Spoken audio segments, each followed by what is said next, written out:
Hola, bienvenidos a El Camino de la Voz. Aquí nos encontramos hoy con Jos y el invitado especial Javier Resines, periodista y escritor, sobre todo sobre el tema de lo que es la criptozoología. Él nos va a contar, porque quizá no todo el mundo sepa lo que es. Creo que sí, mi audiencia es una audiencia muy culta, así que paso nomás a que te presentes, Javier, y nos cuentes todo tu currículum, por lo menos lo que quieras. Pues nada, muchísimas gracias lo primero por la invitación, por estar aquí en el Camino de la Voz. Es mi primera vez, espero que no sea la última. Y No. pues y lo dicho, pues nada, muy agradecido pues por esta charla que vamos a tener ahora y por prestarme vuestro tiempo y vuestro espacio pues para contar y hablar de este fenómeno tan curioso que es el de la criptozoología, ¿no? Como decías, la audiencia es muy culta, pero para alguno que no lo sepa, por si acaso, ¿no? Le comentamos un poco en qué consiste la criptozoología. Sería básicamente un estudio de un fenómeno que sería pues el de aquellos animales que no están reconocidos oficialmente por la ciencia y de los que se tiene pues algún indicio, pues bien sea a través de testimonios, de leyendas, algún indicio anatómico incluso, pero que no es suficiente como para darles esa validez científica, ¿no?, que exigen pues las instituciones encargadas, ¿no?, de ello, biólogos, zoólogos en general. Además de eso, la criptozoología lo que estudia son animales que tienen un plus de misterio, un plus de monstruosidad, de grandeza, de estar fuera de lugar, fuera del tiempo muchas veces, ¿no? La criptozoología estudia animales extintos, animales que parecen provenir de otras épocas, de hace millones de años, y animales que parecen que no pudieran tener lugar en esta tierra, además de criaturas pues humanoides de todo tipo. Bueno, esto sería un poco, es un pequeño cajón desastre, pero esto sería un poco ese objeto de estudio de la criptozoología, esa serie de animales extraños que parece que pudieran poblar algunos de ellos nuestro planeta y que no están reconocidos por la ciencia oficial, desde luego. Espléndido. Contanos un poco a qué te dedicas y qué es lo que has hecho hasta ahora. Bueno, mi formación es como periodista. Yo soy periodista, me licencié hace ya un montón de años, en el siglo pasado, aquí en la Universidad Complutense de Madrid, y desde pequeño siempre he tenido mucho interés por todas las ciencias de frontera, todas estas ciencias misteriosas, pues, ufología, parapsicología, la criptozoología, claro, ¿no?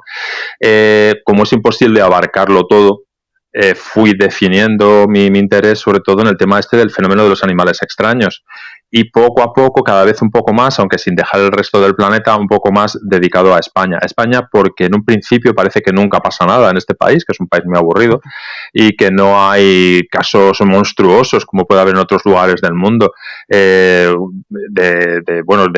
estrellas de la criptozoología, como todos conocemos, Bigfoot, Yeti, chupacabras, ¿no? Pero en España, rascando muy poquito, comienzan a aparecer muchos casos desde hace siglos y algunos absolutamente actuales, y reúno varios miles de casos y de testimonios sobre estos, pues muchos años dedicado a ello, sobre este fenómeno, ¿no? Con lo cual, pues bueno, pues creo que hay un vacío informativo sobre esta cuestión y me dedico casi de lleno a esto, sin olvidar el resto de animales, curiosidades y tal que sucede en el resto del planeta. Tengo un blog que se llama Criptozoología en España, donde pues intento reunir un poco mi actividad y casuística, ¿no?, sobre este fenómeno. Colaboro en buena cantidad de programas de radio, podcasts, revistas, y tengo publicados un par de libros sobre la materia. El año pasado salió un libro que es Círculo de Buscadores, se llama. Es un ensayo novelado que todo lo que se cuenta es realidad, no únicamente hay un personaje que es un hilo conductor de las aventuras o las historias que se cuentan, en el que, pues bueno, hago un recorrido, un viaje imaginario por distintos lugares del mundo en búsqueda de algunos de los críptidos más que a mí me parecen más interesantes, ¿no?, que tienen mayores visos de credibilidad o que tienen al menos una historia más larga y más bonita a veces detrás, con el hilo conductor, como digo, de un aventurero que durante toda su vida se dedica a ello. Entonces, pues visitamos distintos parajes del mundo. Vamos a intentar descubrir a Mothman, a Mokele Mbembe, a Nahuelito, es decir, pues por todo el planeta. Y luego hace pocos meses ha salido el segundo libro, que es Criptozoología en España, que este es un libro de casos, puro y duro, de todos esos españoles, de todos esos casos que he comentado antes, que he ido recopilando a lo largo del tiempo, pues lo he resumido mucho en unos 50, que son bastante interesantes, en donde hay, pues bueno, un poco de todo: Bigfoots, yetis, chupacabras, serpientes marinas, pterodáctilos, un poco de toda esta fauna maravillosa e increíble que pudiera pulular por nuestro planeta, pero en este caso reducido en el caso de España. Y bueno, pues ahí seguimos con nuevos proyectos de nuevos libros, pues conferencias, un poco de todo. La verdad es que es yo siempre lo digo con los que me rodean, es un campo tan vasto, tan extenso, que puedes dedicar todo tu tiempo y mucho más a ello y no abarcar casi nada, ¿no? Aunque parezca imposible. Y así que en eso estamos, pues bueno, pues con el entusiasmo desde hace un montón de años, pero que no lo he perdido en este sentido, ¿no? En seguir investigando, conociendo y sobre todo divulgando esta parte de la realidad que nos rodea, por la que a veces pasamos pues de lado, sin mirar, ¿no? Vamos como una especie de carretera y no nos salimos por los caminos laterales, ¿no? Que es donde nos están esperando, pues eso, los mapinguaris, el yeti, el chupacabras y todos estos, ¿no? Uh-huh. Sí, porque ya que hablas de tus libros, sobre todo tenés uno que es más novelado, pero con hechos reales, ¿no es cierto? Creo que es el anteúltimo. El primero, sí. Bueno, es el anteúltimo y el primero. Coinciden las dos cosas porque solamente he publicado dos, así que en este caso es acierto absoluto. Sí, Círculo de Buscadores se llama. Aquí, sí, ese es Círculo de Buscadores.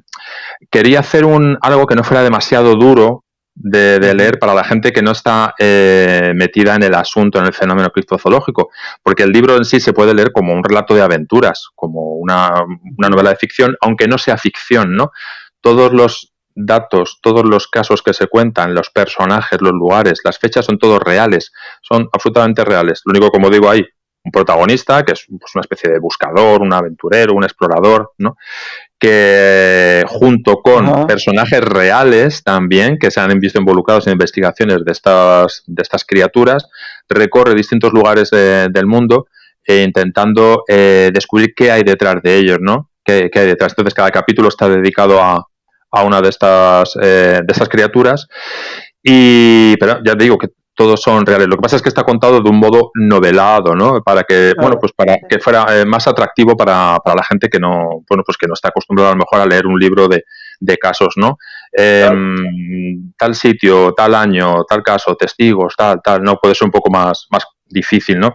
Y de esta manera, pues puede resultar más atractivo para la gente. Por eso fue la decisión de hacerlo así, hacerlo con ese estilo, ese ensayo novelado, ¿no? Un género un tanto raro, ¿no? Hay híbrido, pero que bueno, que al final a la gente le ha interesado, ¿no? Porque bueno, es mucho más fácil de leer, claro, se hace corto.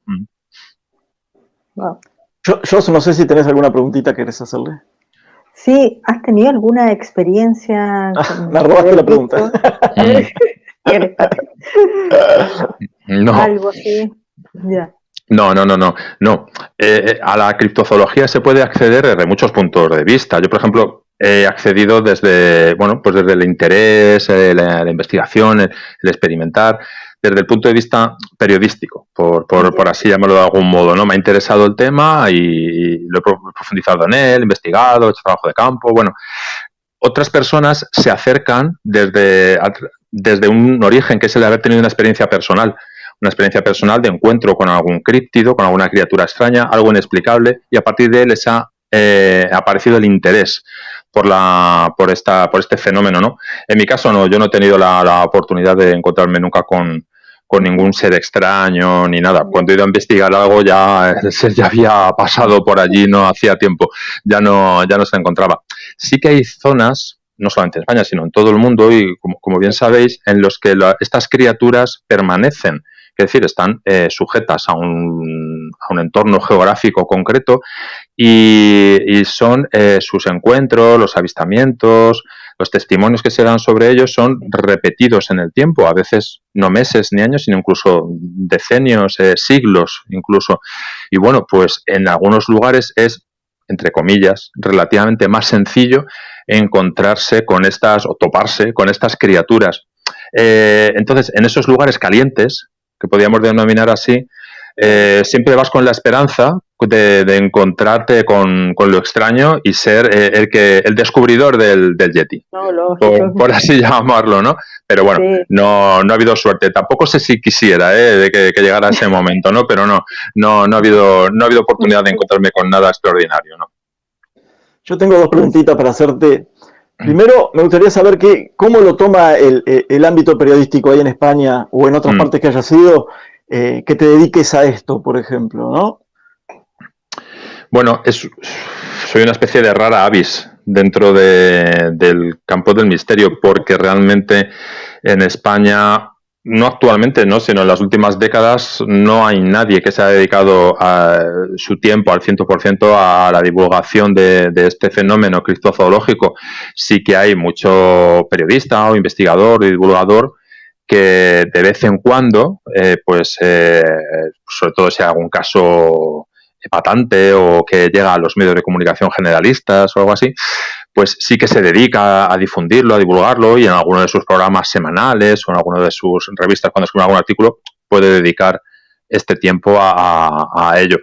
Por ejemplo, ahora en el mes de mayo va a ser el 90 aniversario de la fotografía mítica del monstruo del lago Ness de 1933. Bueno, pues veremos en muchos programas de radio, en revistas y eso, pues artículos escritos por personas que no se dedican a ello, pero que, bueno, dentro del mundo del misterio, pues más o menos tocan todos los palos, como podríamos decir. Entonces, dentro del periodismo o de la investigación o de la divulgación española, incluso europea, del mundo de la criptozoología, en España no hay nadie más que se interese. No es mérito, esto no es mérito, soy el único, pero no es mérito, sino que es que soy el único, no hay mucho, ¿no?, que contar sobre ello. Entiendo que es porque si el mundo del misterio en general es fácilmente denostable, el mundo de la criptozoología también lo es, y en muchas ocasiones más.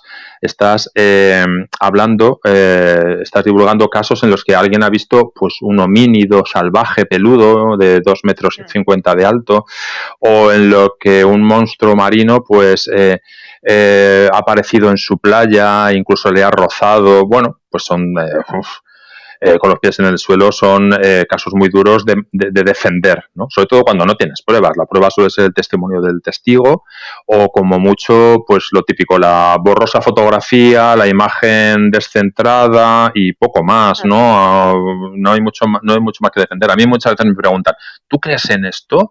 Digo, no. Y sí, pero ¿cómo hablar de esto si no crees en ello? Digo, una cosa es que yo hable de ello, lo divulgue, me interese, y otra cosa es que yo crea en ello. Quiero decir, a mí me interesa desde muchos puntos de vista, desde el punto de vista del folclore, de la mitología, de lo legendario, de la antropología social, de la psicología social, por supuesto, y desde la biología pura y dura también.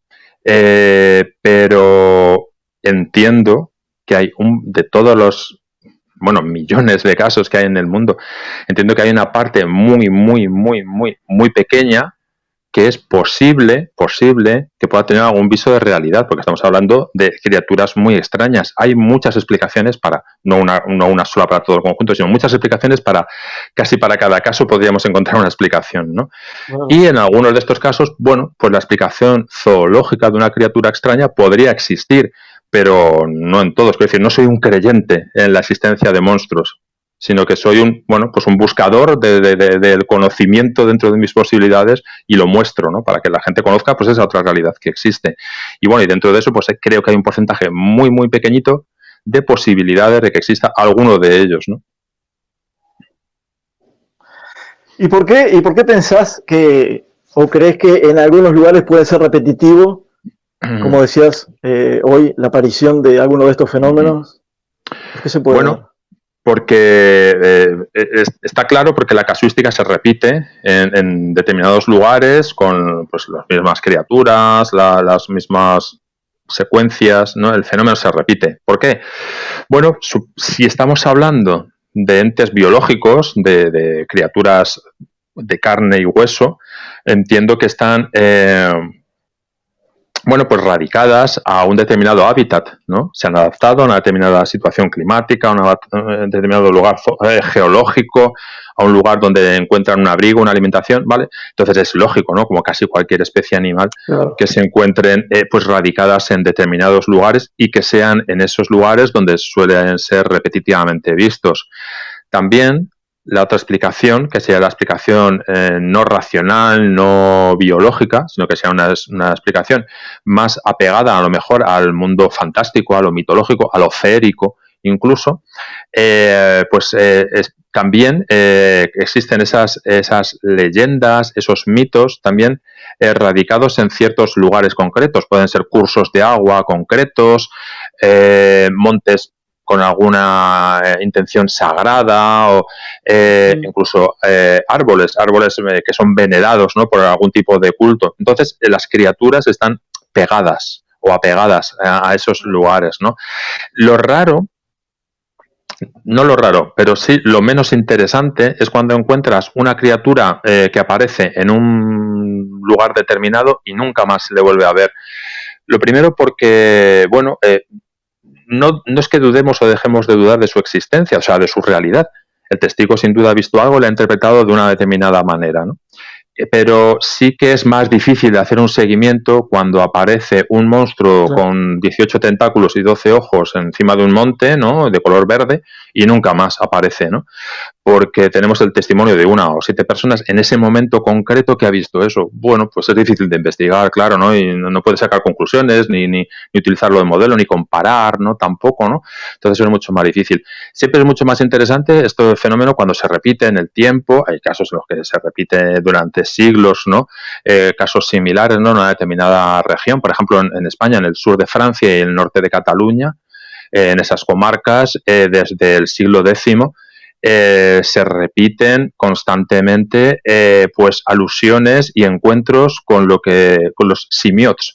Los simiots sería una especie de yeti, Bigfoot, de un tamaño más pequeño que un Bigfoot, un tamaño de 1,50, 1,70 de estatura, pero con rasgos similares a los de un Bigfoot, un yeti, peludos, con aspecto simiesco, muy agresivos, ¿no?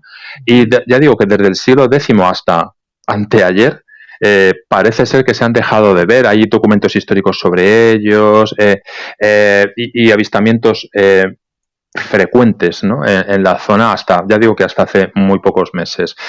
Parece, también esto es un rasgo típico de muchas de estas criaturas, que lo que en un momento determinado esta criatura forma parte de la historia, de la leyenda, del mito, del folclore de una zona, hay un momento determinado en el que hay un salto, un cambio de paradigma, un cambio de mentalidad, un cambio cultural sin duda, ¿no? Del testigo, de la sociedad que hace de testigo, y entonces en muchos casos deja de ser una leyenda y se convierte en realidad, o aparenta convertirse en realidad, ¿no? De algún modo se convierte en pues, un ser de carne y hueso que se presenta delante del testigo y podría ser considerado un animal fantástico, pero un animal al final, ¿no?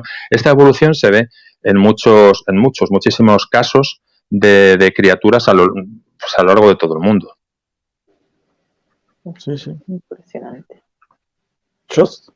Sí, mira, y de todos, por ejemplo, los casos que tú has recopilado, ¿hay alguno que te ha llamado más la atención, que ha marcado más? ¿Nos puedas comentar? Pues uno de los casos más curiosos que me ha llamado más la atención es el de, bueno, se conoce, es un caso español. Pues ya te digo, como estoy más o menos, conozco un poco de todo, pero sobre todo la especialización es aquí. Pues es el que lo llaman el del ave gigantesca de Barcelona. Es un caso de 1990, en el que durante varios meses, entre mayo y septiembre aproximadamente de 1990, una gigantesca criatura voladora se dejó ver sobre Barcelona y alrededores, de día, de noche, provocando pues realmente un tanto el temor, si no el pánico, el temor entre los ciudadanos. Era la conversación de los cafés, de las tertulias y de los bares, ¿no? Entre la gente. Claro, además se dio a conocer de una manera un tanto peculiar. Estamos hablando de 1990, Internet todavía no existía, ni el correo electrónico, ni nada así. Y el caso se dio a conocer a través no de un investigador, sino de las cartas al director de un periódico de Barcelona, de La Vanguardia, que en su sección de cartas de director empezó con una carta de un lector diciendo lo que había visto. Había visto pues algo, una criatura, se llamaba el ave, pero realmente las descripciones que daban eran en general como las de un pterodáctilo, ¿no? O sea, que habían visto un enorme reptil volador, oscuro, negro o gris muy oscuro,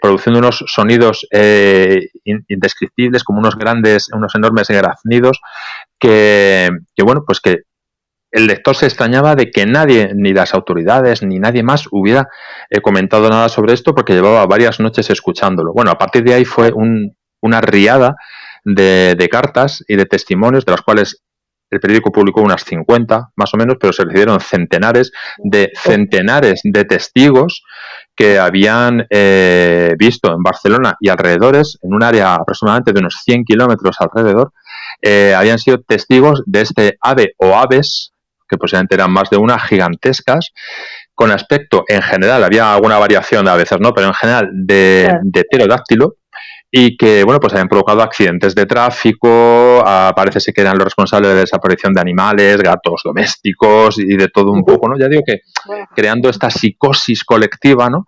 Que bueno, pues que provocó pues el temor en la industrializada y moderna Barcelona, una ciudad donde se supone que no puede haber ninguna criatura extraña, ¿no? Porque estamos todos mirando todo el día al cielo, ¿no? Y sería imposible que pasa desapercibida, pero bueno, fue así. No fue el único ave o criatura o pterodáctilo en la zona, sino que en el sur de Francia y en la costa más occidental de Italia, por la misma época también hubo varios encuentros, varios testimonios de pues eso, avistamientos de este tipo de criaturas en los cielos de estos lugares. Y desde entonces, hasta hace muy poco tiempo también, la aparición de criaturas de tipo pterodáctilo, que da hasta casi un poquito de vergüenza decirlo así, ¿no? En las costas del Levante español, en todo el Mediterráneo, pues se ha producido en varias docenas de ocasiones, ¿no? España es un país de pterodáctilos, no lo sabíamos, pero parece ser que es así. Este es un caso curiosísimo, primero por la repercusión que tuvo incluso en la prensa de la época, por la gran cantidad de cientos de testigos, porque se dio a conocer de esta manera tan curiosa, ¿no? A través de las cartas del director, y porque de algún modo es el inicio de una serie de casos que se han producido en estos últimos, llevamos más de 30 años, pues han debido producir otros tantos casos en el litoral catalán, tampoco son de más, en el litoral mediterráneo, perdón, tampoco son tantos kilómetros, no estamos hablando mejor de una línea costera de unos 800 o 1000 kilómetros, no más, ¿no? Pues se ha producido pues 2 docenas de episodios largos, ¿no? Con muchos testigos, ¿no? Que aseguran pues ver eso, un pterodáctilo volando por encima de sus cabezas, ¿no? Algo curiosísimo. Sí, no sé si viste. Sí, en Chile, bueno, en Chile también yo escuché, y en 1900 incluso figura por ahí en internet, que bueno, hay que tomarlo siempre con pinzas las fotografías, ¿no? Sí, claro. Pero sí. parece que fuera bastante real el caso de unos vaqueros que abatieron un pterodáctilo, y está la foto que están todos ellos con el pterodáctilo ahí. Sí, y según dicen, según la Smithsonian, no pudo refutar esa fotografía tampoco. Sí, parece ser que las fotografías están puestas en cuarentena, ¿no? Esa serie de fotos, además las de los soldados en la guerra de secesión y todo, porque bueno, pues no han pasado los filtros de calidad que bueno, pues garantizarían que la fotografía es real, ¿no?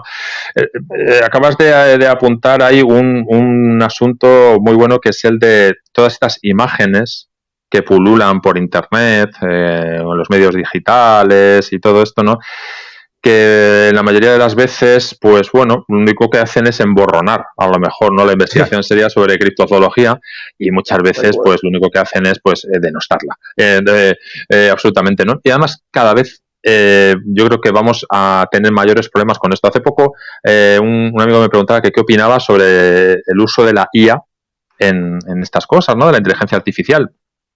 Y claro, porque cada vez estamos viendo más recreaciones de cualquier tipo, incluso dentro del mundo de las criaturas extrañas también, claro, recreaciones o remodelamientos de imágenes. Por ejemplo, hace poco apareció un pequeño estudio sobre la filmación de Grindlin Patterson, está la del Bigfoot de Wolf Creek de los finales de los años 60, esta imagen que se ve un Bigfoot, hembra, caminando y girándose hacia atrás, mirando a la cámara mientras desaparece por un bosque.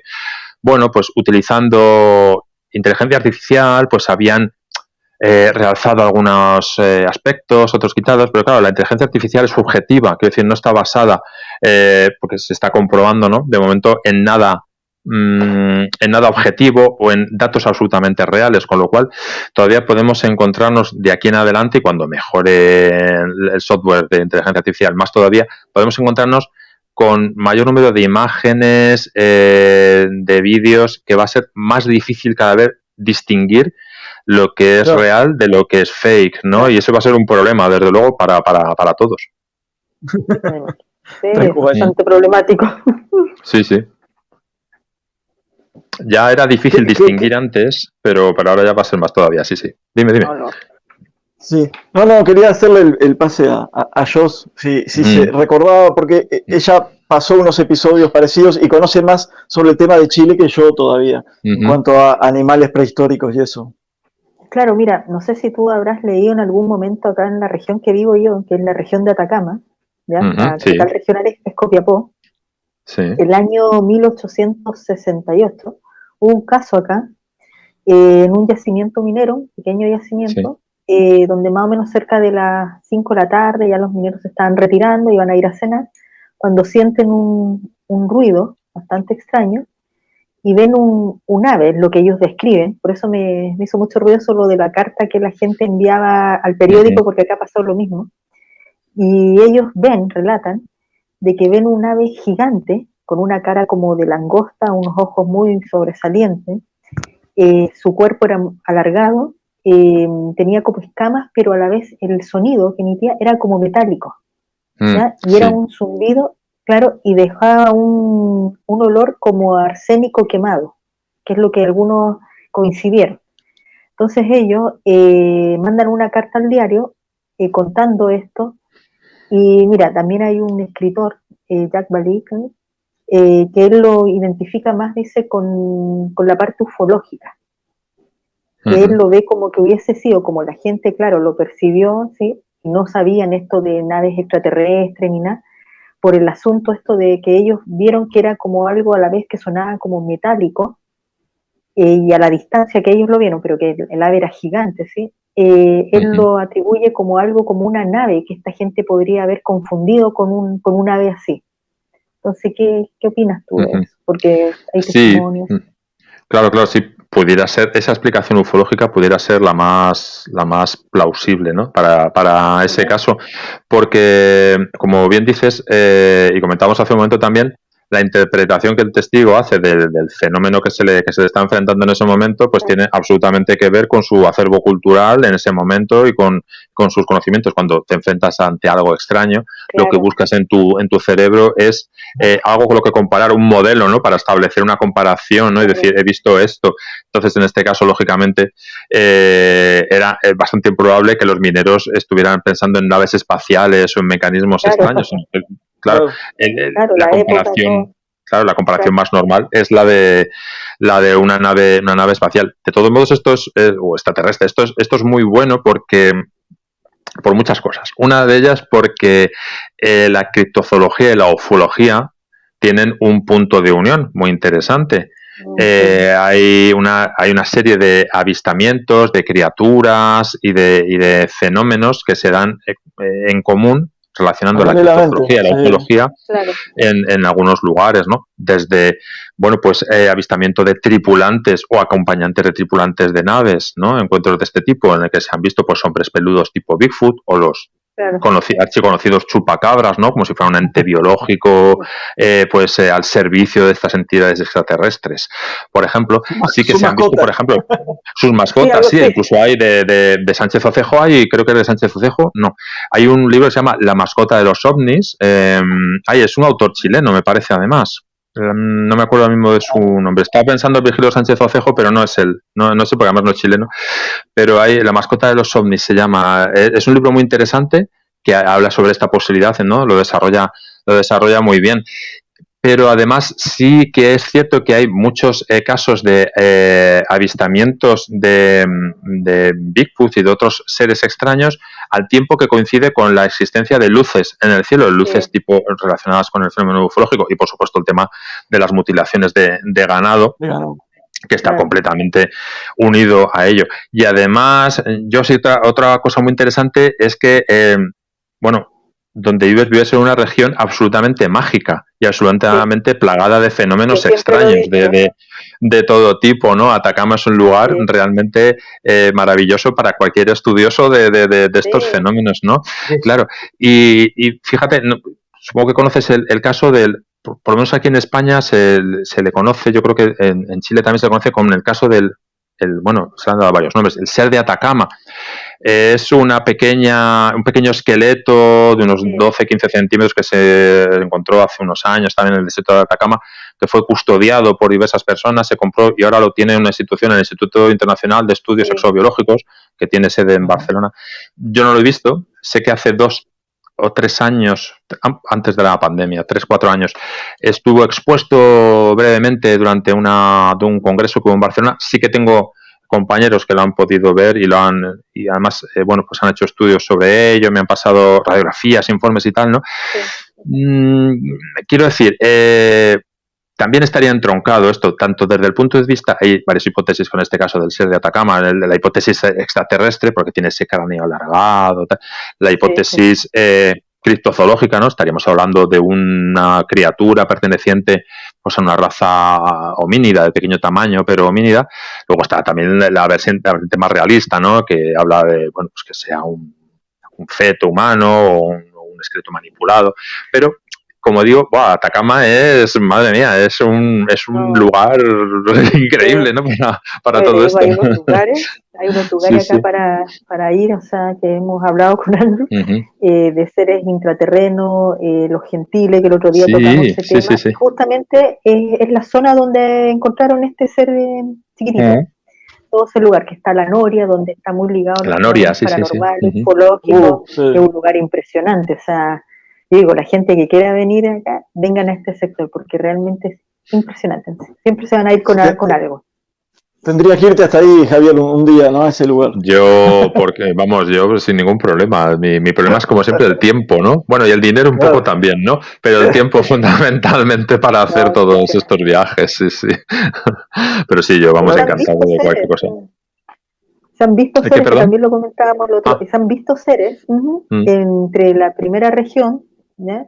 De Iquique, que queda en la región de Tarapacá, más al norte, el norte grande de Chile, seres que se han atravesado la carretera, que la gente, que hay incluso militares de testigos, camioneros, ¿cómo se llama? Choferes de buses, todo, que han visto seres prehistóricos cruzar por la carretera, se les cruzan a los vehículos, incluso hay otro que pasó por arriba del vehículo y los neumáticos, las llantas, las dejaron todos como picoteados, o sea, como que lo hubieran tirado picotazos, y la gente dice que vio estos seres, o sea, todos coinciden en lo mismo, que eran seres prehistóricos. Más allá está justamente la quebrada de Chacarilla, que es un lugar donde se encontraron huellas de dinosaurios, y nosotros también fuimos para allá, es impresionante. Y eso por no hablar de la gran tradición sobre el ya mítico chupacabras que hay en Chile. También. La gran tradición de casos, ¿no? Que hay realmente decenas y decenas de casos, ¿no? Tanto en Chile como en Argentina. A lo mejor son los lugares más calientes en las últimas décadas de avistamientos de este tipo de ser o de ataques de este tipo de ser, más bien, ¿no? Con lo cual, pues bueno, es aburriros allí. Si queréis, no os aburrís, con todo esto. No, para nada. Y sí, Brasil también, Brasil tiene muchísimos casos de eso. Bueno, México, casi todo Latinoamérica. Lo que sucede es que es más controversial porque los cortes que existen con estos animales que directamente no aparece un resto de sangre en absoluto, ya es más complicado relacionarlo a un animal, ¿no? Si fuera así el caso. Claro, luego el problema que yo veo desde mi punto de vista con el fenómeno chupacabras, bueno, primero es que es fenómeno ya cultural, mediático, que ha sobrepasado ya lo meramente zoológico, criptozoológico, y que además, bueno, pues no deja de ser, bueno, siempre ha habido, sobre todo en América Latina, siempre ha habido en la mitología, en la leyenda, en el folclore, seres chupadores, bebedores de sangre desde tiempo inmemorial, ¿no? Que se han ido, bueno, pues adaptando un poco a los tiempos y que parece que este chupacabras no sería sino pues una versión moderna, una versión de 3.0 de todos estos seres, ¿no? Que han venido volando desde hace milenios, pues el imaginario, bueno, y la cosmología de muchas culturas de América Central y de América del Sur. Lo que ocurre es que luego no es chupacabras todo lo que reluce, claro, porque al final se intenta, por parte de algunos investigadores, se intenta hacer, bueno, pues dar el más miedo todavía y decir que hay, pues eso, extrañas cortes, heridas, el animal está exangüe, viscerado. Luego realmente, pues, si tienes la oportunidad de investigar algún caso, a mí me ha pasado aquí en España, no hay nada de esto, no hay nada extraño, ¿no? Entonces se quiere también meter en el mismo saco una gran cantidad de casos, ¿no? Que sí que tienen a lo mejor una explicación más racional, otros no, por supuesto, ¿no?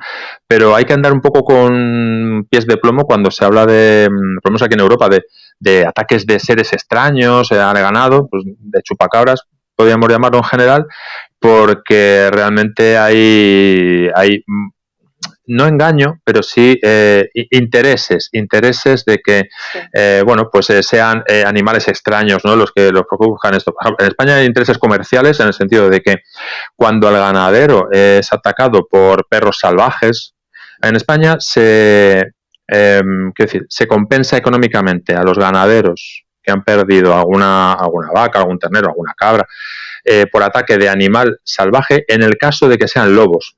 Se pueda saber que han sido lobos los que la han producido, ¿no? Y realmente el caso los ataques a animales de granja o en España de lobos representan un 10, un 15%. Normalmente son perros salvajes los que son los que producen estos ataques, zorros y alguna otra especie más o menos así, ¿no? Entonces es interesante, muchos ganaderos lo que hacen es ver que es, si no pueden identificar que es un lobo, porque no hay coprolitos, no hay huellas claras, pues inventarse, entre comillas, lo de la especie desconocida, llamémosle como le queramos llamar, ¿no? Para poder tener una compensación económica a esas pérdidas, ¿no? Cuando realmente, bueno, pues no hay nada extraño ahí y un examen de un veterinario un poco experto, pues enseguida va a superar, ¿no? Ese misterio, ¿no? Pero bueno, el tema de chupacabras, bueno, es que se da para 7 programas, la verdad, es tan poliédrico que en fin. Sí, para mucho. Sí. Sí, Javier, pero, sí. Y el tema de hadas, por ejemplo, y eso, también yo creo, había escuchado algo que se había visto en España una vez, pero no sé si ha seguido casos de ese tipo. No soy ningún experto en el tema de hadas o cosas así, porque para mí, ya digo que cada uno se acerca a la criptozoología y como esto no es una asignatura arreglada de ninguna cátedra universitaria, pues cada uno lo entiende de una manera un poco diferente.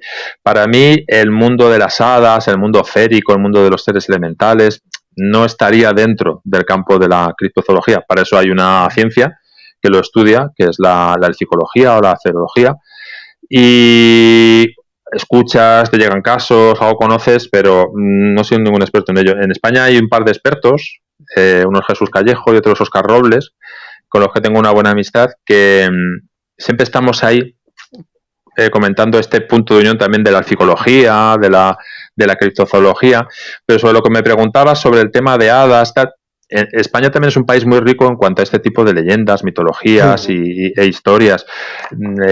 Ninfas, anjanas, dones de agua en casi cualquier bosque y en casi cualquier curso de agua, fuente, curso de agua, lago, en los ibones, que son pequeños lagos de alta montaña de los Pirineos, la presencia de estos seres, de estas criaturas, pues está, bueno, pues documentada de algún modo a través de leyendas, de relatos, de orales, pues desde siempre, desde que hay conocimiento, ¿no? de habitantes en esas zonas.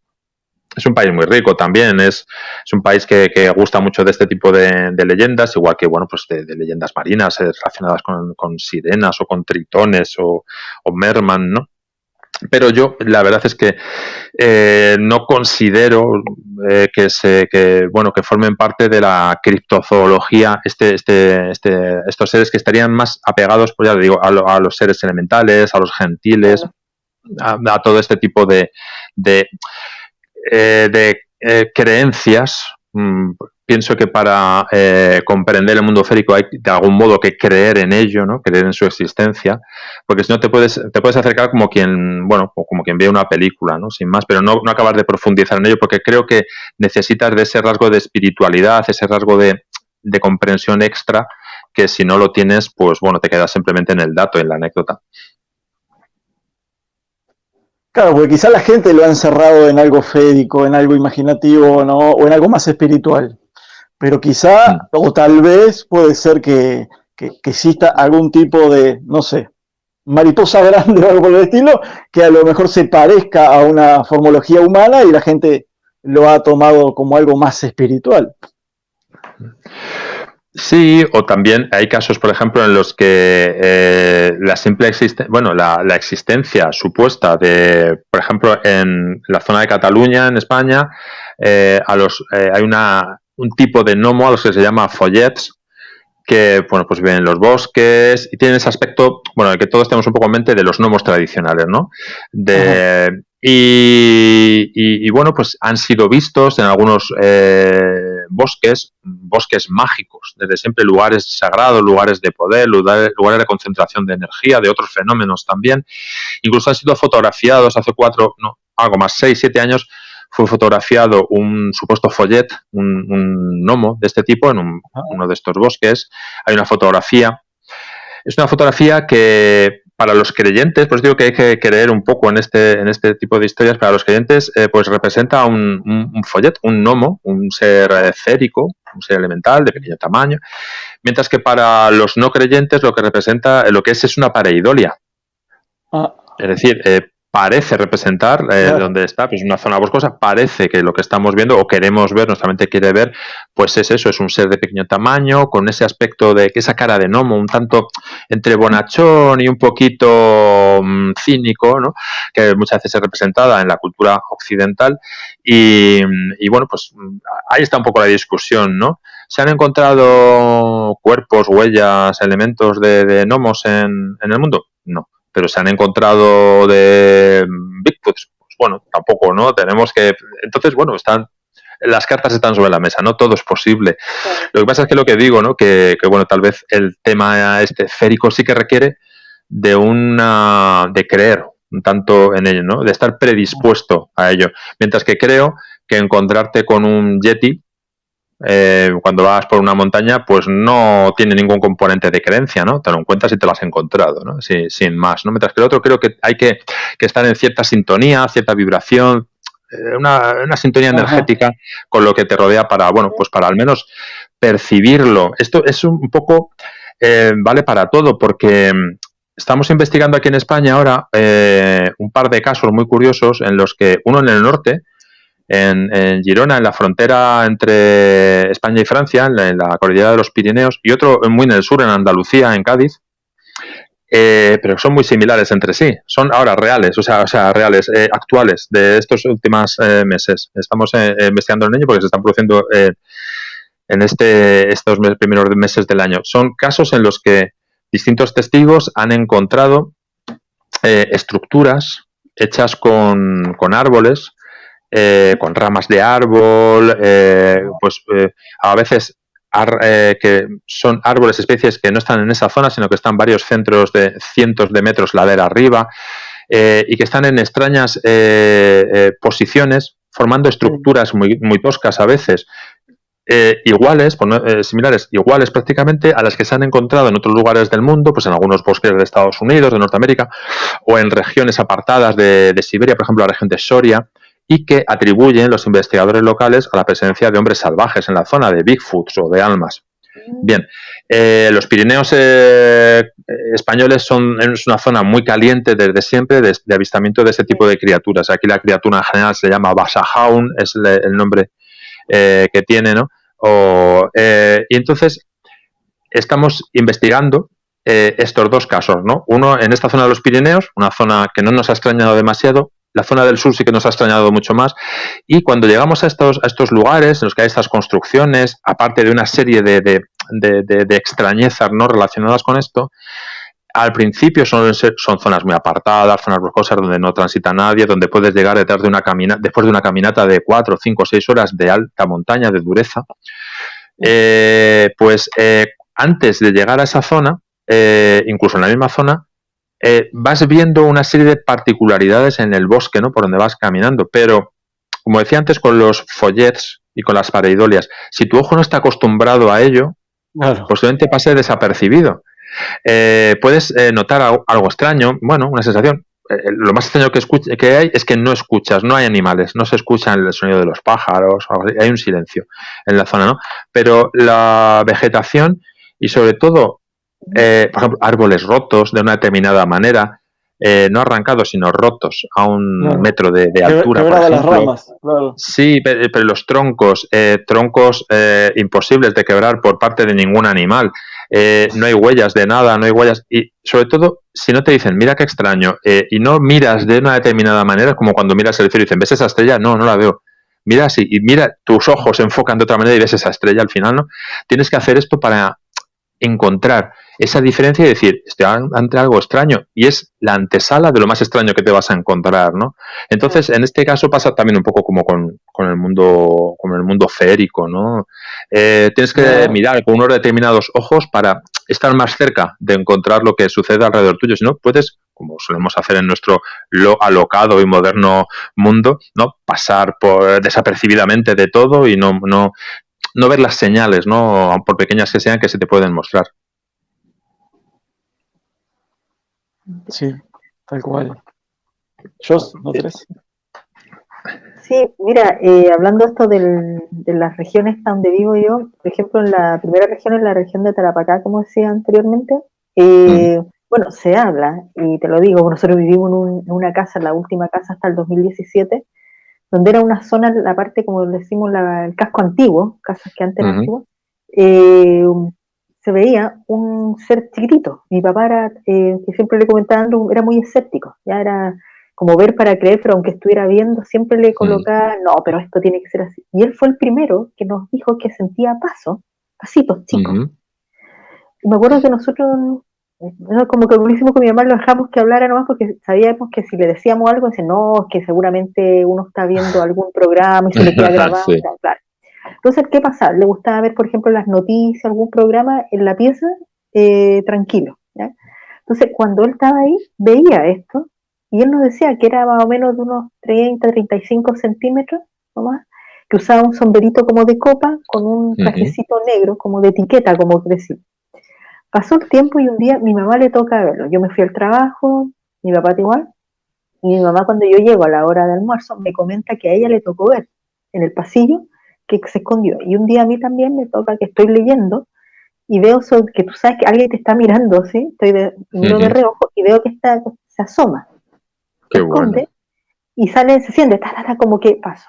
Mira, pasaron más de un año, me acuerdo, y converso con una señora que vivía al lado, y le empezamos a comentar de cosas, porque justamente estaban dando un programa acá en Chile que se llama El Día Menos Pensado, bueno, lo daban antes, donde eran casos paranormales, que justamente habían tocado un tema de las saliteras de Iquique.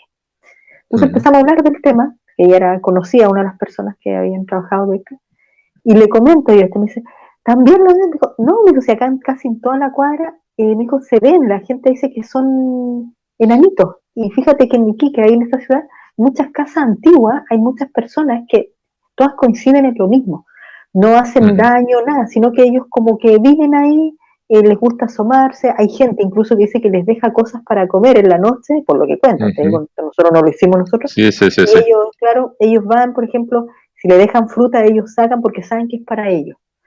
Entonces yo ahí sí que no sé cómo se le podría llamar. Sí. Yo he oído los mismos casos aquí en España. Te digo, este compañero, este amigo, Óscar Robles, cuenta casos de estos porque él se dedica a la investigación de esto. Estoy buscando un dato porque me acuerdo de un libro, pero no me acuerdo del autor, ahora os lo digo, que es muy interesante. Pues él habla de datos él habla de casos de estos que pasa exactamente lo mismo. Bueno, pues son estos seres, viven en estas casas, en determinados lugares, a veces se dejan ver, son escurridizos y como bien dices, interactúan poco, no son dañinos para nada. Y sí que es cierto ese dato que has apuntado que sí que es curioso eso de que les hacen ofrendas de algún modo de comida, dejan comida en un determinado lugar, la llevan, ¿no? Es una especie de intercambio a veces. Hay un libro que es a lo que me ha recordado esto que se llama Un banquete troyano, no sé si lo conocéis, bueno, es un autor norteamericano que se llama Joshua Katzin. Se llama Un banquete troyano. Me interesó mucho el asunto. El libro debe tener unos 5 o 6 años, pero se encuentra fácilmente en Amazon y en cualquier sitio, y se lee muy bien además porque el autor lo que recoge son casos de supuestos extraterrestres, supuestos Bigfoots y criaturas y supuestos duendes, gnomos, toda una amalgama, toda una galería de seres extraordinarios, y el común denominador en todos los casos en los que hay una ofrenda o un intercambio de comida. El testigo siempre relata pues que este Bigfoot, este ser gris extraterrestre o este gnomo le ha dejado una ofrenda en forma de comida o se la ha dejado esta criatura a él, y de algún modo ese intercambio, esa comunicación, esa conexión y a veces el ingerir esa comida, ¿no?, ofrecida por la criatura ha desencadenado una experiencia que muchas veces es recordada únicamente pues a través de una hipnosis regresiva. Entonces, el autor Katzin, en este libro del banquete troyano, el subtítulo es Extraterrestres, seres elementales y Bigfoots, se titula. Dice: el primer estudio sobre los alimentos que las entidades ofrecen a los testigos en sus encuentros. Ya digo, es una curiosidad dentro de este mundillo, ¿no?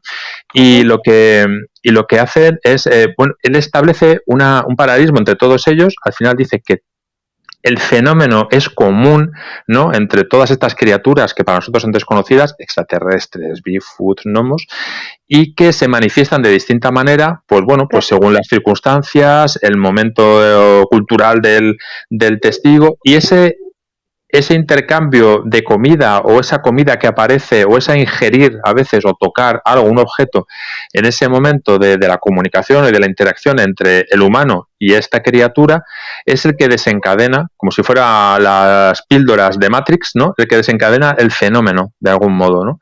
Bueno, es una teoría curiosa y original, ¿no? Y es un libro que se lee muy bien porque son casos realmente muy curiosos, ¿no? Claro. Y te das cuenta al leerlos que es cierto lo que alguien interpreta como un encuentro con una entidad extraterrestre, otro lo interpreta como un encuentro con un ser elemental, otro lo interpreta como un encuentro con una aparición mariana, ¿no?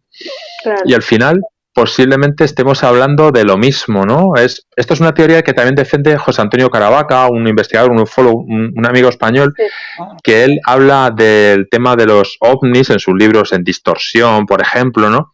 Que recuerdo que estuvimos comentando mucho tiempo la relación que existía entre los encuentros con extraterrestres y los encuentros con Bigfoots y otras criaturas de este tipo, porque al final él defiende la teoría de que hay un agente externo que es el que de algún modo modula estos encuentros, estos fenómenos, ¿no? Y con ayuda de la mente del testigo, pues recrea un escenario, ¿no?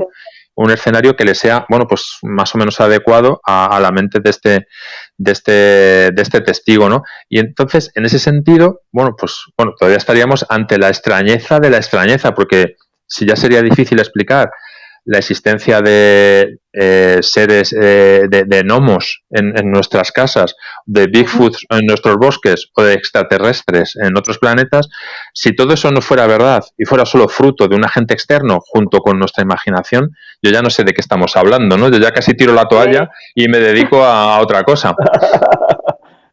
Oye, un alcance, por ejemplo, si hablábamos de las ofrendas, esto sale, me acuerdo en el caso del caso Yatlo, donde los Mansi, la tribu, le dejaba ofrendas al Yeti, como ellos no Sí, podían pasar, y le dejaban unas canastas, porque lo cuentan en un documental, porque me gusta mucho ese caso, sí, siempre me ha hecho mucho ruido, ¿sí?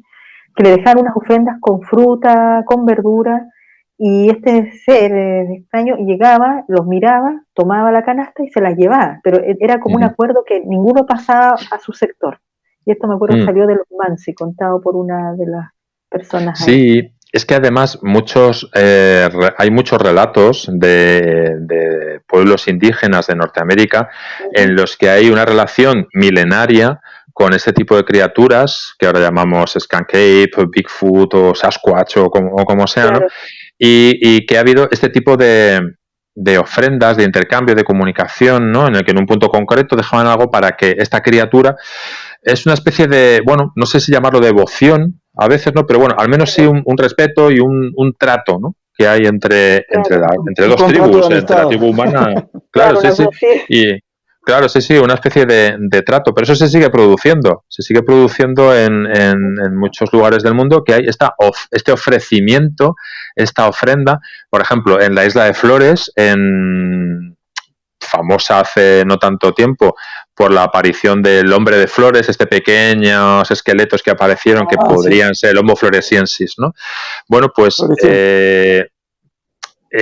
sigue todavía o se ha reactivado la investigación de la posible existencia de humanoides de pequeño tamaño en esta isla de Indonesia, gracias a la labor de un antropólogo de Ford hace 2 años, un año y algo, publicó un libro con nuevas evidencias. Él lleva desde los años 80, es un antropólogo que está investigando tribus locales y entonces entre algunos de las tribus del centro de la isla de Flores existe la creencia de que los Ebugogo, que es una especie sería la versión local y actual y moderna y viviente de este hombre de Flores, ya desaparecido hace milenios, estos Ebugogo, que sean unas criaturas simiescas, con cierta inteligencia, que viven en los bosques, que no se dejan ver y que no serían humanos, que sean una especie entre animal y humano. Es más, incluso en su lenguaje local, el lenguaje local es el del pueblo lío, no los identifican como en un tercer género entre humano y animal, ¿no? Porque no saben muy bien cómo encajarlos. Bueno, pues realizan ofrendas de fruta, pues en los lugares donde saben que estos ebugogo pasan o pueden encontrarlos, ¿no? De algún modo para ahuyentar la posible mala espiritualidad de estas criaturas, porque también hay una mezcla ahí entre el sentimiento de que están ante eso, un animal humanizado o algo así, o que están simplemente ante un espíritu del bosque. Es decir, en algunos lugares del mundo lo que parece que se producía hace milenios, o que nos cuentan los libros de historia, sigue pasando. Y sigue pasando relacionado muchas veces con criaturas extrañas, con criaturas que están en los libros de criptozoología. Porque además muchas veces a mí me interesa este fenómeno como se ve por muchos aspectos, pero uno de ellos es porque vamos a suponer, vamos a quitar de en medio de la ecuación un punto, que es el monstruo existe, vamos a suponer que me da igual. Me da igual que el monstruo exista o no. Pero, independientemente de la existencia o no de la criatura monstruosa, de la criatura extraña, para la población, para los testigos, para los aldeanos, para ese pueblo que convive de algún modo con esa criatura desde hace tiempo, ¿no?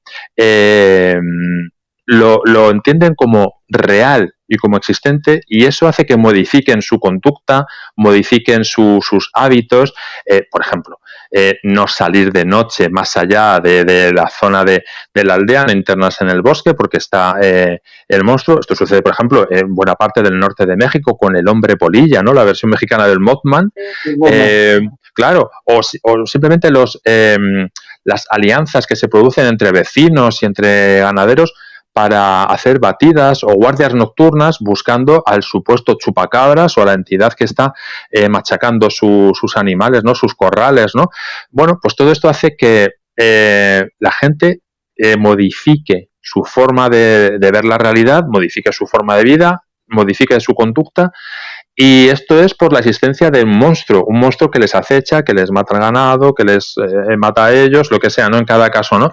Existente o no, en este caso da igual, ¿no? Ellos se va a producir este cambio, ¿no? Este cambio en esa sociedad, en ese núcleo, ¿no? Que convive con lo monstruoso. Con lo cual también me parece que es pues otro punto de vista y otro punto de estudio, sobre todo para la antropología, que es muy interesante. Un compañero, un amigo español, Ignacio Nacho Cabria, acaba de publicar también hace 2 o 3 meses un libro muy interesante que se llama Así creamos monstruos, que es una visión antropológica del fenómeno de la criptozoología, ¿no?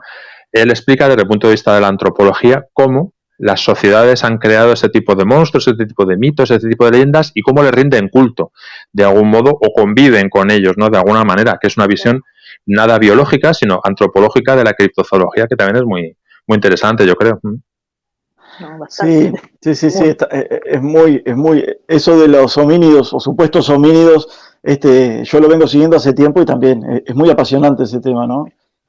Ahora, algo que me llegó muchísimo a mí de lo que has investigado, por algo particular que me sucedió de niño, es el tema de los gárgolas.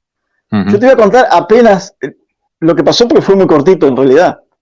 Yo tendría unos 6 años o 7 y estaba en el fondo de mi casa, aquí, muy cerca de la costa, a unos 400 metros de la costa, y estábamos jugando y veo hacia el lado de mi hermana, pero arriba, en la copa de unos árboles, hay unos eucaliptus que son muy altos, te hablo de 25, 30 metros algunos, y veo un ave que me asustó muchísimo, me impresionó por el tamaño, ¿no?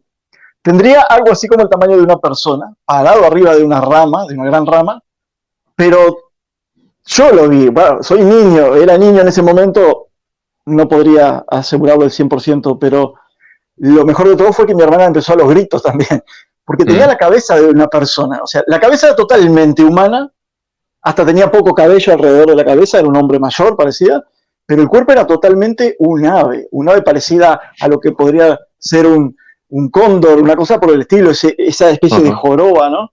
Y vuela. Empezamos a gritar tanto que mi padre vino corriendo a ver qué nos pasaba. Lo que llevó a ver, lamentablemente, mi papá fue la rama que se agitaba con fuerza, ¿no? Y nosotros le decíamos lo que habíamos visto y dice, no sé lo que vieron, pero algo vieron porque esa rama no se puede mover tan fácilmente con el tamaño que tenía. Fue algo, sí. Hasta el día de hoy me quedó un poco de temor con las aves, te digo la verdad, me impresiona un poco. No me extraña, claro, pero el tema de la gárgola es una criatura que aparece de un modo casi universal.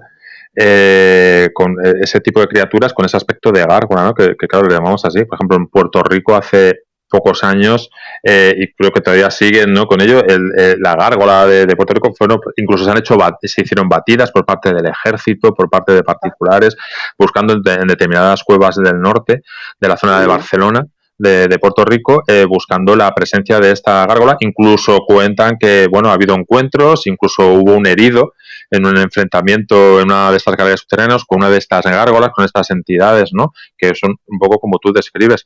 Y aquí en España, ahí nuevamente me voy a la zona del Levante, del Mediterráneo español, ¿no? Que es esa zona donde pues las criaturas que vuelan son extrañas, y hay diversos casos en Valencia, por ejemplo, también hay un niño, y hay un par de casos muy curiosos, sobre todo en Almería, en el sur, en Andalucía, en el sureste. Son de 2 casos bastante seguidos de 2010, en los que los testigos, en un caso fue una persona, un ciudadano británico, y en otro eran 2 cazadores, los que lo vieron, pues lo que vieron era precisamente eso, era una gárgola. Lo describían como una especie de perro de gran tamaño, de enorme tamaño, sin las patas delanteras, porque las patas delanteras que tenían una especie de alas membranosas, la cabeza un tanto de perro más que humana, y bueno, pues que se agitaba. En uno de los casos lo vieron en la cornisa, en el tejado de una de las casas, y bueno, pues durante muchos minutos pudieron ver cómo estaba, bueno, pues oteando el lugar, no sé si buscando alguna presa o algo así, hasta que lo vieron volar, echar a volar de un modo pesado, porque por lo que decían los testigos, no tenía un cuerpo aerodinámico para volar, ni mucho menos, ¿no? Parecía casi algo de película. Y paseadamente voló, emitió un sonido, dio varias vueltas por la zona y desapareció en dirección a una balsa de agua, a una especie de embalse de buen tamaño que hay cerca, que posiblemente fuera su hábitat, ¿no? Porque evidentemente estos seres, si son físicos, necesitan alimentación, necesitan agua. Y el otro caso de los dos cazadores se produjo a pocas semanas después y a muy pocos kilómetros. Bueno, estamos hablando en este caso de dos cazadores que, bueno, al menos tenemos pues bueno, su testimonio es más válido bajo mi punto de vista, porque son personas acostumbradas a vivir en la naturaleza, a ver animales distintos. Es más difícil, no digo imposible, pero sí es más difícil que ellos confundan algo conocido, ¿no? Una ave conocida con una gárgola, ¿no? Alada, con alas membranosas y así de extrañas. Pero es curioso porque por todo el mundo se repite, ¿no? Este modelo de la gárgola, ¿no? No es no solamente de un lugar en concreto, sino que se repite en casi cualquier lugar del mundo y de un modo más o menos constante. Ahora, tu testimonio me parece que deberías darlo a conocer más, deberías escribir algo sobre ello y que se quedara ahí reflejado, que no se perdiera en una conversación solo, ¿no? Porque es muy curioso. Porque además, yo no sé cómo, no conozco mucho del asunto criptozoológico en Uruguay. No sé si hay muchos casos, no conozco algún caso, pero creo que sería interesante, bueno, pues darlo a conocer, hacer el blog es una idea, criptozoología en Uruguay, ¿no? Para así llamarlo, ¿no? Y dar a conocer, claro, empezar con tu caso y ya que la gente pues un poco que se interese, ¿no? Y eso, de algún modo yo empecé así, ¿no? Con el blog mío que se llama así, Criptozoología en España, que lleva ya desde 2010 lo hice y lo comencé. Yo no tengo ningún caso, pero sí que fue a raíz de una entrevista en el periódico de La Vanguardia, en el mismo periódico donde se dio a conocer el caso del ave gigantesca de Barcelona, en el periódico de La Vanguardia, en 2010, publicaron una entrevista con un científico, con un biólogo, que denostaba de un modo, acaba de sacar él un libro, denostaba de un modo casi infantil, casi pueril, la criptozoología, ¿no? Un libro que se llamaba Monstruos, y entonces él rebatía todo eso, pero no lo rebatía desde un punto de vista científico, sino que lo rebatía con unos argumentos realmente infantiles, ¿no? Y eso me molestó bastante, ¿no? Entonces escribí una carta al director de La Vanguardia, y porque entonces en 2010 todavía las publicaban y la publicaron, ¿no? Y eso generó un pequeño debate entre pues algunos redactores y periodistas del diario que escribieron editoriales defendiendo mi postura, ¿no? Y criticando al científico, ¿no? Algo impensable, ¿no? Recuerdo que decían, el lector Resines dice que no sé cuántos, ¿no? Y decía, este soy yo. Y sí, y a partir de ahí dije, hay un interés en esto y hay un pequeño debate, ¿no? Hay interés entre la ciencia y la criptozoología o algo así. Y por eso fue como me decidí, digo, pues este es el pistoletazo de salida, vamos a crear este blog porque veo que hay interés. Y el primer post que puse fue precisamente este debate con esas cartas al director que publiqué, los artículos que publicaron los periodistas de La Vanguardia, la entrevista con este, un poco para que la gente tuviera el marco de referencia, ¿no? Un poco la versión de unos y de otros, y a partir de ahí, ¿no? Pues que cada uno interviniera, publicara, hiciera lo que quisiera, ¿no? Y bueno, pues la verdad es que en parte gracias a eso ha habido mucha gente que se ha enganchado al fenómeno de la criptozoología y se le ha abierto la mente, ¿no? Para buscar otra realidad y se han interesado, bueno, pues viendo un dato o un link o lo que sea, a investigar mucho más y la cosa se ha hecho con el tiempo, claro, mucho más grande. Así que te animo a lo de criptozoología en Uruguay. A ver qué tal se da. Voy a probar. Prueba. Acá te cuento que la gente es una sociedad bastante cerrada. Parece la gente inglesa, ¿viste? No les gusta hablar, no quieren comentar nada, son muy particulares acá en Uruguay. Pero bueno, es cuestión de animarse. Ahora, en cuanto a lo que decías, claro, en cuanto a lo que decías de estos supuestos gárgolas, bueno, yo recuerdo en Nueva Zelanda, esa águila gigante que había, que se decía que era prehistórica, sin embargo, La de Humboldt, ¿no? O sea, sí, exactamente, hasta hace unos, no sé, creo que eran 30, 35 años atrás, se encontró la última y se decía que no podía existir. Y era un animal que te levantaba un ternero tranquilamente, era muy grande, una envergadura gigantesca. Sí. No sería nada raro que todavía. No, incluso hay un caso en España muy curioso, que es uno de los casos que me ha resultado más interesante, sobre este tipo de, pues, algo parecido, sobre águilas de tamaño descomunal, posiblemente de una especie similar a estas, pero es un caso relativamente reciente, a ver, tiene ya más de un siglo, es de 1911. Pero estamos hablando de, pues eso, de hace un siglo, en el cual es un caso, durante una de las primeras carreras aéreas que se hicieron en Europa, en el mundo de aviación, que fue un raid que se hizo entre París y Madrid en 1911, en una de las etapas, eran 3 etapas, sobrevolando el norte de España, sobrevolando la zona de Vitoria, Burgos, hubo 2 ataques a distintos aviones por parte de este tipo de águilas descomunales. En un caso fue un águila y en otro caso fueron 2, una más grande y otra más pequeña, que atacaron a algunos de estos pilotos. La mayoría de estos pilotos eran franceses, eran pioneros de la aviación entonces, algún inglés, algún español. Y entre los pilotos franceses estaba alguien muy conocido que después pasó a la historia, por otra cosa estaba Roland Garros, el que luego fue prestigioso tenista, ¿no? Sí. Pero que entonces pues era un poco de todo, ¿no? Era militar, era piloto, muchos militares había ahí, ¿no? En esa carrera.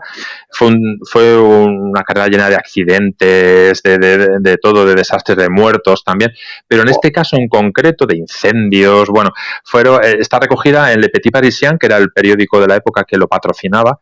Hay cantidad de artículos, claro, o sea, siguieron momento a momento, incluso en el momento del primer día en el despegue hubo uno de los aviones se estrelló contra parte del público, murió un ministro, bueno, fue una carrera realmente desastrosa y dramática, no sé cómo no han hecho una película sobre ella, ¿no? Bien, pues en la segunda etapa, cuando ya llegaban casi a Burgos, que era la segunda etapa, sobrevolando el País Vasco, Vitoria, primero un águila, era la descripción del piloto, un águila gigantesca de un tamaño descomunal, más grande que su avión, los aviones no eran muy grandes entonces, pero la envergadura de esta águila era mucho más grande que el suyo, de tal modo que vio que ponía en peligro su integridad. Estamos hablando de aviones que en ese momento llegaban aproximadamente a los 100, 110 kilómetros por hora, no estamos hablando de un avión como ahora, ¿no? Y horas después, otro de los pilotos que pasó por allí fue atacado por 2 de estas enormes águilas, una más grande que otra, de tal manera que hizo uso de un revólver que llevaba, no sé por qué llevaban un revólver los pilotos en esa carrera, ¿no?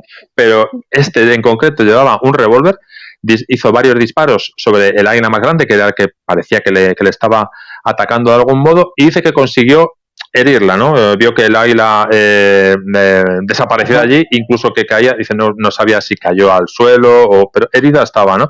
Y claro, cuando llegaron a la segunda etapa, al aeródromo de Burgos, ¿no? Y contaron esta historia, pues bueno, esto apareció en algunos de los periódicos de la época, incluso hay una portada de Le Petit Parisien de esos días en los que hay una recreación dibujada del ataque de uno de estas enormes águilas, que sea un poco como el águila de Humboldt o algo así, una especie similar, de gigantesco tamaño, atacando uno de estos aviones.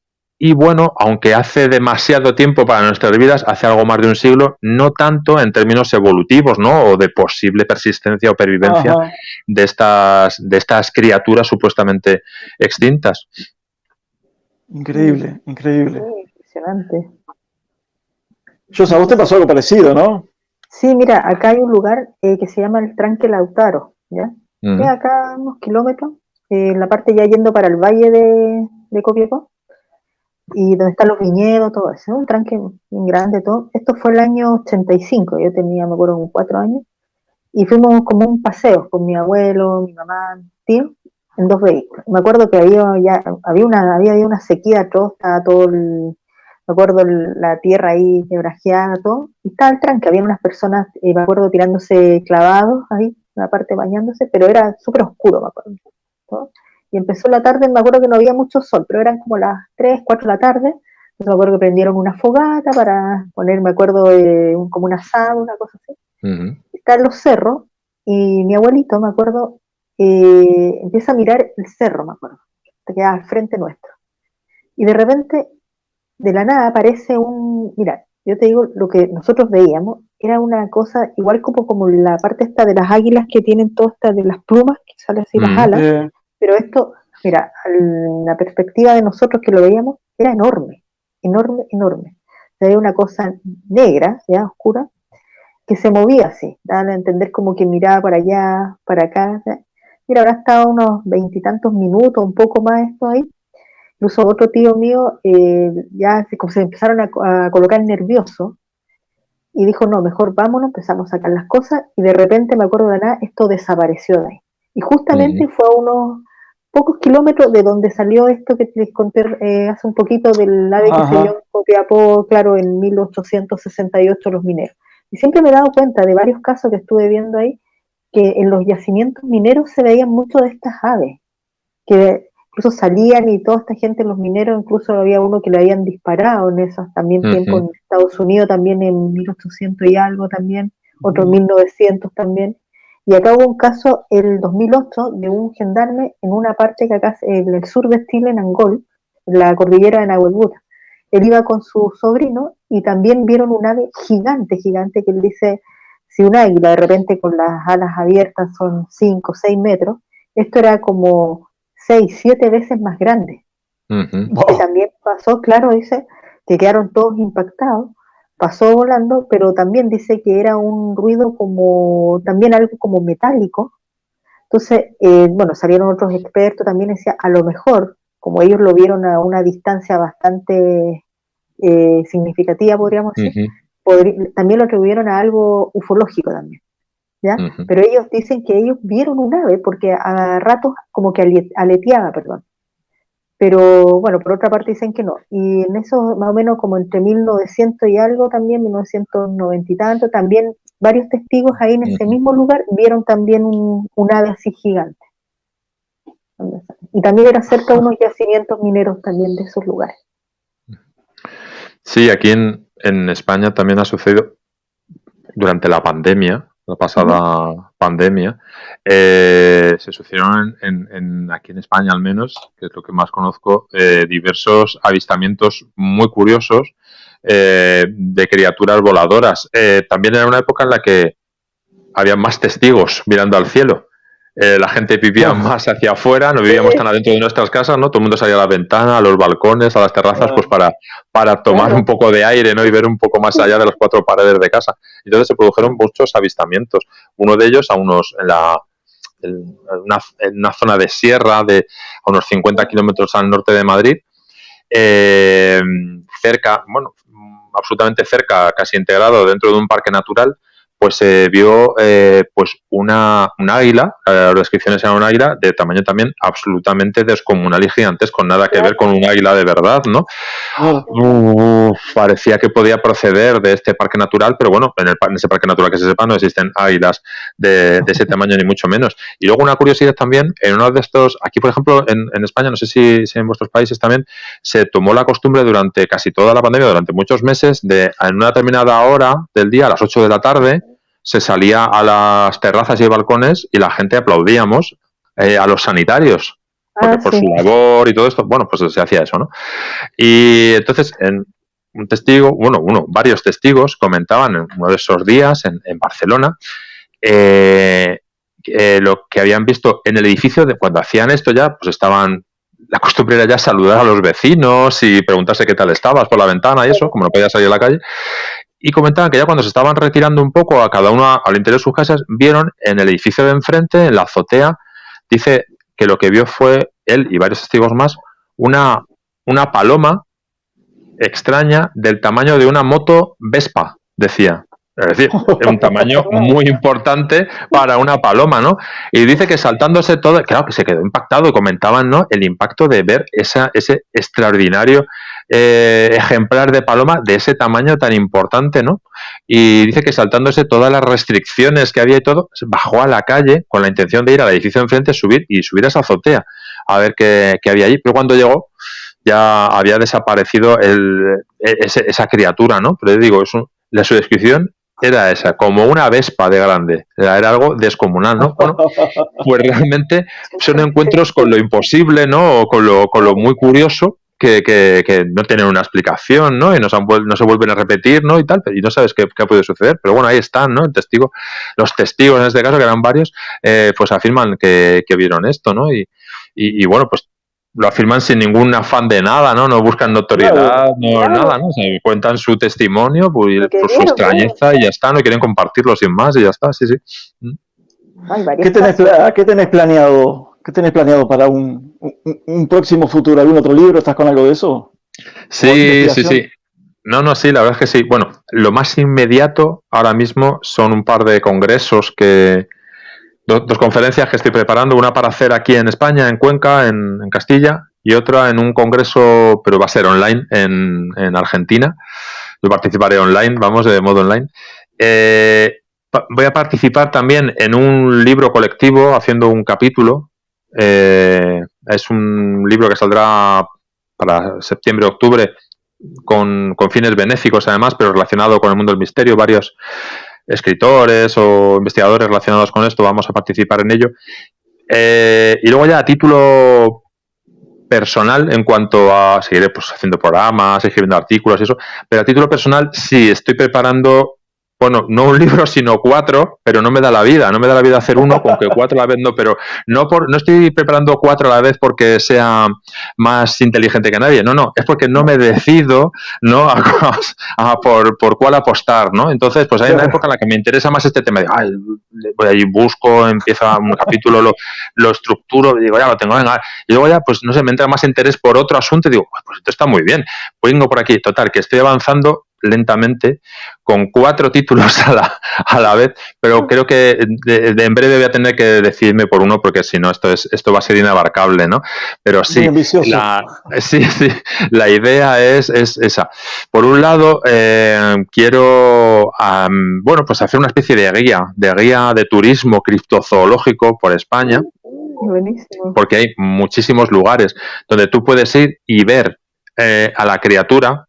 Me explico. Puedes ver un museo dedicado a esa criatura. Puedes ver, por ejemplo, construcciones extrañas, ¿no? Supuestamente realizadas Puedes acudir al lugar donde estuvo. Bueno, pues estas cosas, ¿no?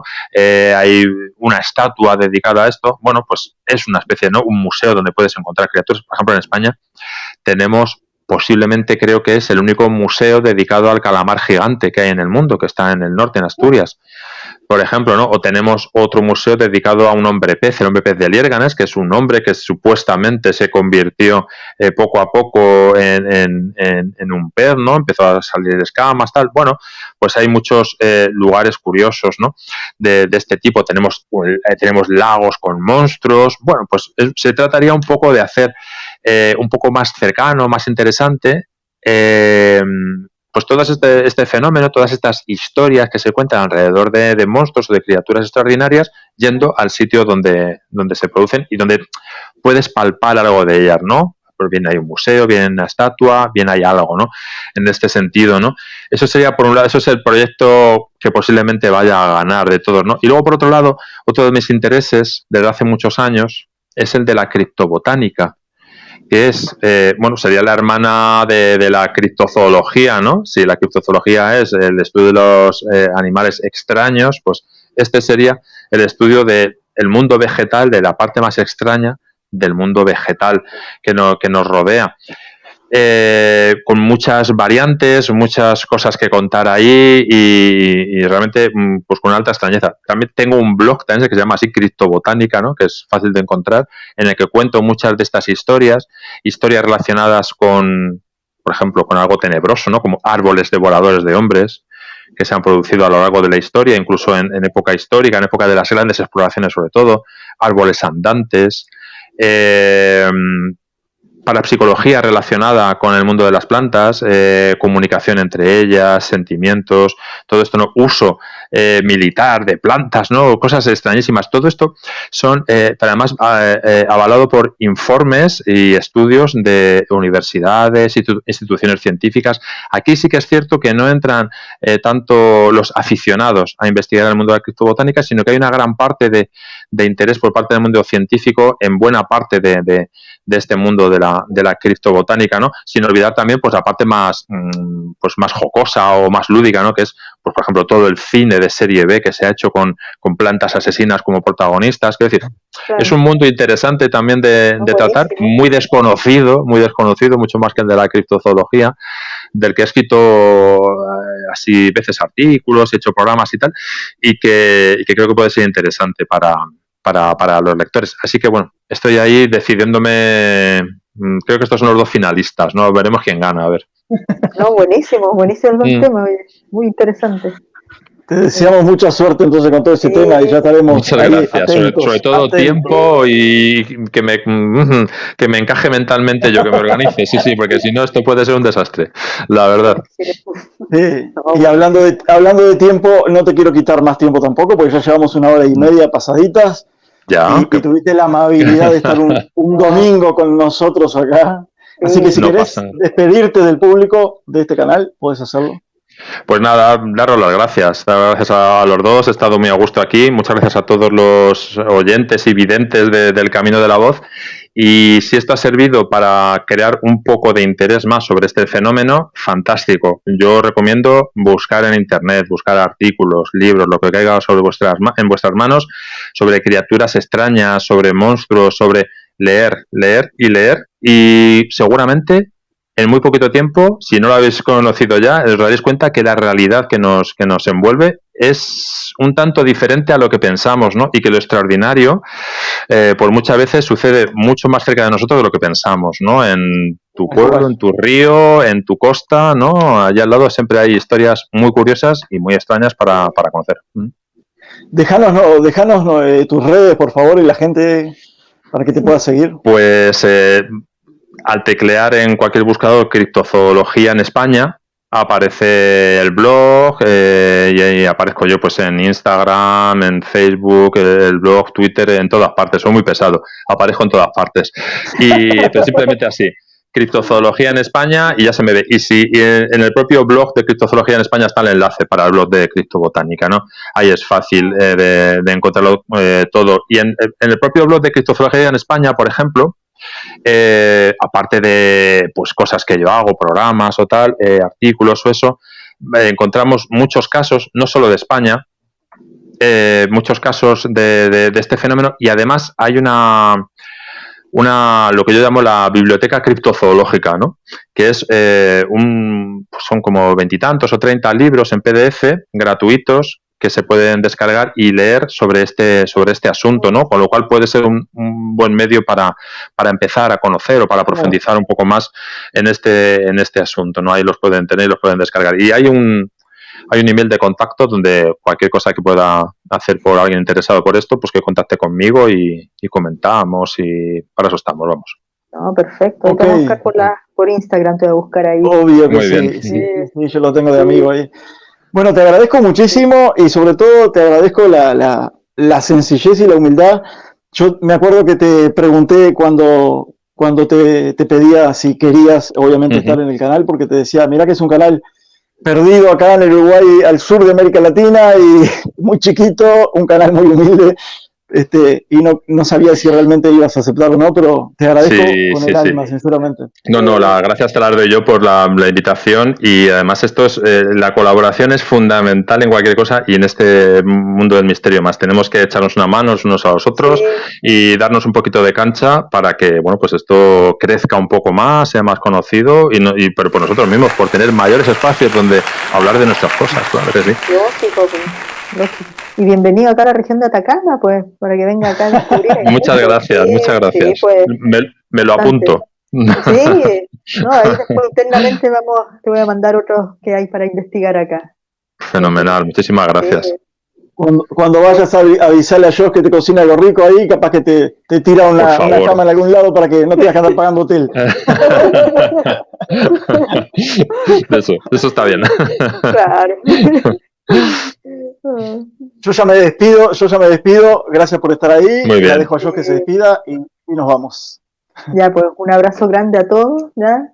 Sí, Javier, muchas gracias por haber compartido con nosotros, fue un momento súper agradable, aprendimos varias cosas interesantes que pudimos compartir también y todo, y a toda la gente, pues, ¿sí? Así que busquen a Javier y a leer más y a buscar de estos temas, porque realmente son muy interesantes. Así que, chao chicos y cuídense, feliz fin de semana. Tal cual. Chau, chau.